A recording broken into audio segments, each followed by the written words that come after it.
Hello mercenaries, welcome to the world of Vindictus. Today, I'll be giving you some tips, tricks, and tutorials on how to play Lann. Lann is a high skill cap character that focuses in close combat and specializes in twin spears. If you have any questions, comments, or concerns, let me know after the video. Enjoy.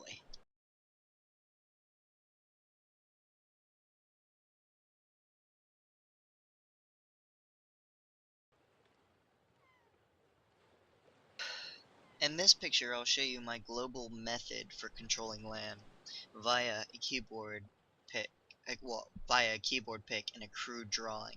Hopefully this helps your finger positioning. It's pretty much crucial in this game. I also don't recommend using a controller for Lann.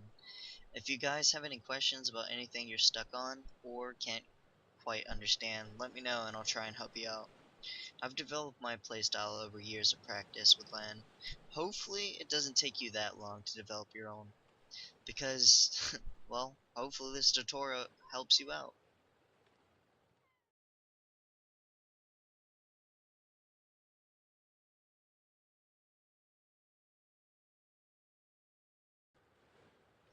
My personal build for Lann would be Black Hammer and APOC, only because, well, Vindictus life is hard. There are of course way better combos, but price to performance, you literally get what you pay for. For this part, I'll be explaining my build for Lann. It's more of a cheapo build because, well, drops are not that very common for me. Okay, well, first, the armor setup. I have 3 parts Black Hammer and 2 parts Apocryphal. The 3 parts that are Black Hammer are as follows: helm, tunic, and pants. As for APOC, it's the boots and gloves. I'm not going to suggest which scrolls to put on the armor, only because a lot of people have different opinions on it. My build includes 2 Tut ESs, 1 for the helm and 1 for the pants, and Enduring Master on the chest piece. The reason I use Enduring is for the extra stamina it gives. Master ES is for the extra crit rate. For the boots and gloves, I use Zeal and Fury. Zeal for the boots, and Fury for the gloves. For weapons, well, I can only suggest what I've always used. The spears with the highest speed and crit are the ones you want. So for 80s, that's skeleton spears, and for 70s, it's infinity spears. For weapon enchant scrolls, I chose adjusted ES for the speed and balance, and Valor, well, because it's easy to get and it adds even more attack speed and balance, as well as a little attack to make up for the loss of the negative 45 attack on adjusted ES. Well, that's pretty much all from my build. I'll list my stats so you can see what I get with the equipped setup.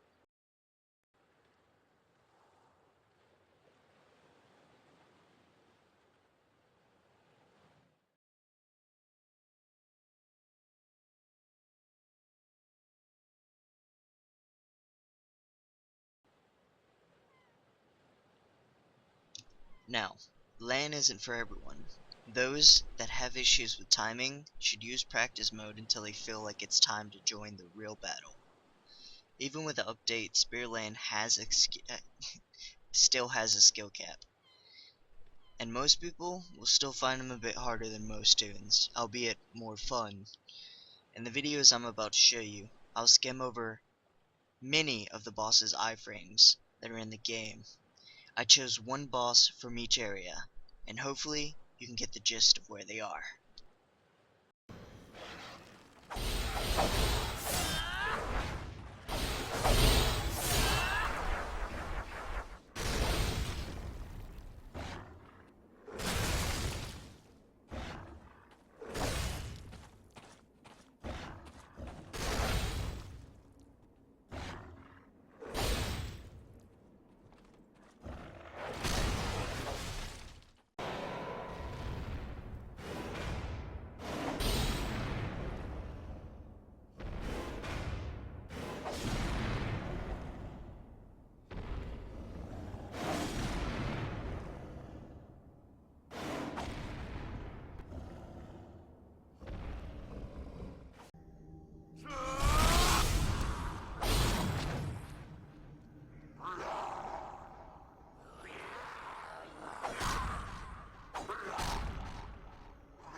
Timing actually plays a big role in Vindictus, and what I'd like to mention about timing is the fact that not everyone can do it correctly.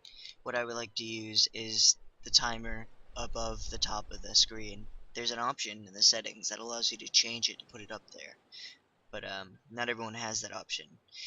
In battles, you can actually see the times, and what I do is I measure the animation time of an actual event when the game's playing, like for instance, Guardians one hit KO blast sand wave thing.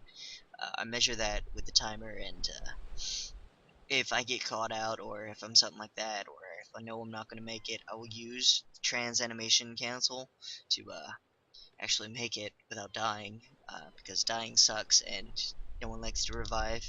But especially Spearland, they're like, ah, scrub Spearland got wrecked. You stay on the floor and cry like a baby. Wait, does this turtle have one eye? I'm sorry, I got sidetracked. Anyways. About the timing thing, I like to use the counter at the top here, around this area, when the battle's going to measure out how long an animation will last, so I know when to spear dash and stuff like that. Anyways, I think that's all for now. On to the next part of the tutorial.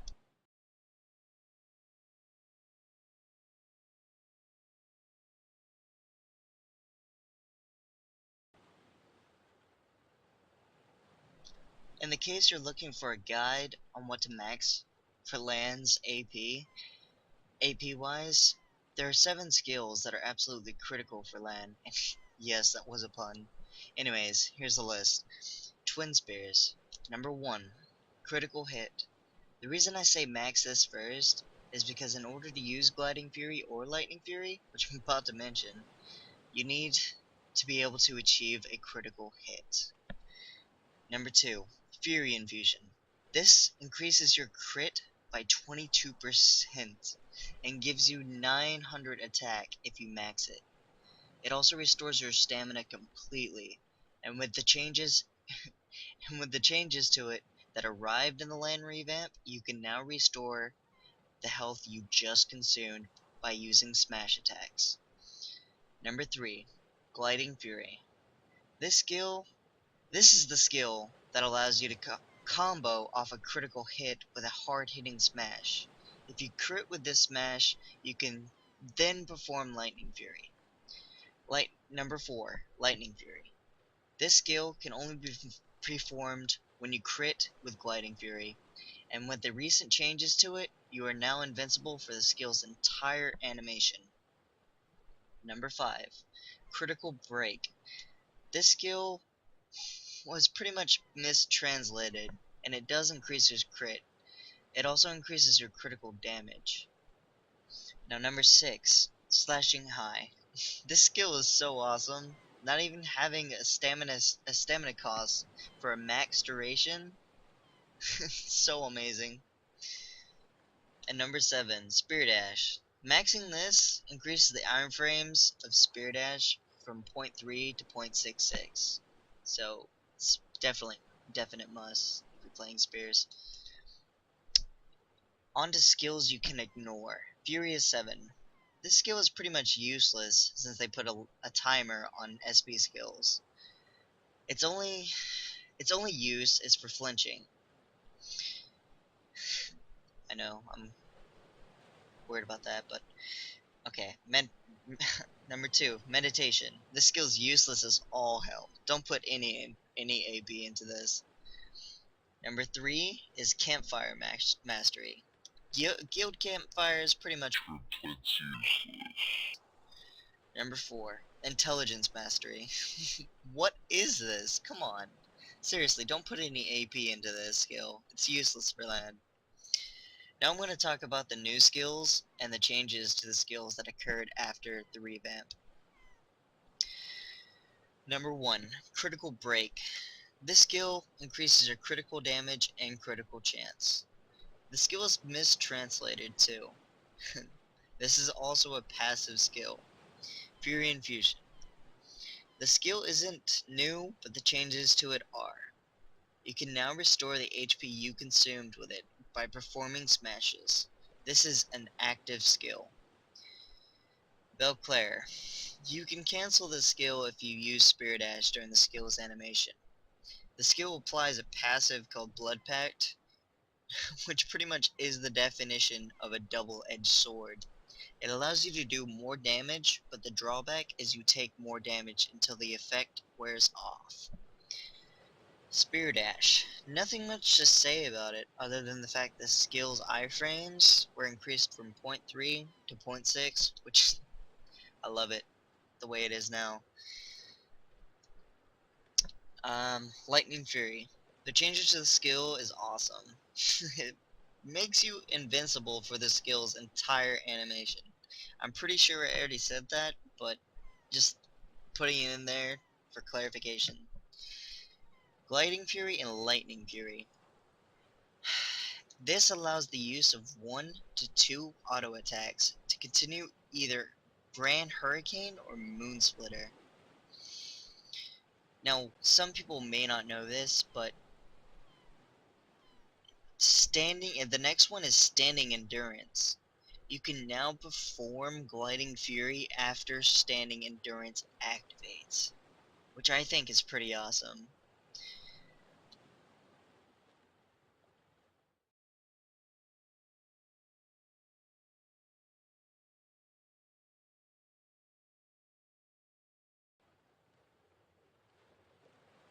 In this section of the tutorial, I'm going to show you a few visual tutorials and tricks on how each skill I mentioned earlier is used, including the Belclair cancel and trans animation cancel, as well as show you a simple combo that includes Gliding Fury, Lightning Fury, and Spear Dash. This will also include the cancel Belclair with Spear Dash and the stumble effect that plagues Belclair and how it breaks Grand Hurricane.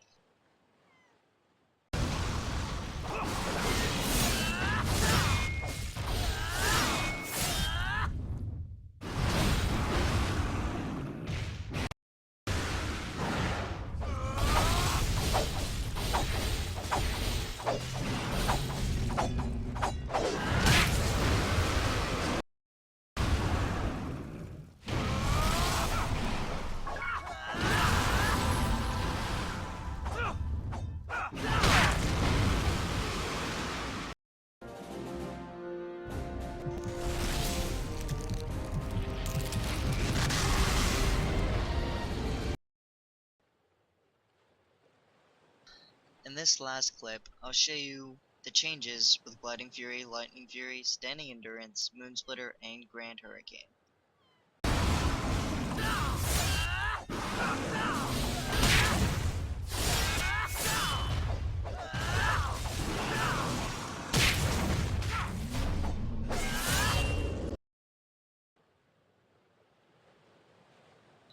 Okay guys, well that's the end of the tutorial. I hope you enjoyed it so far.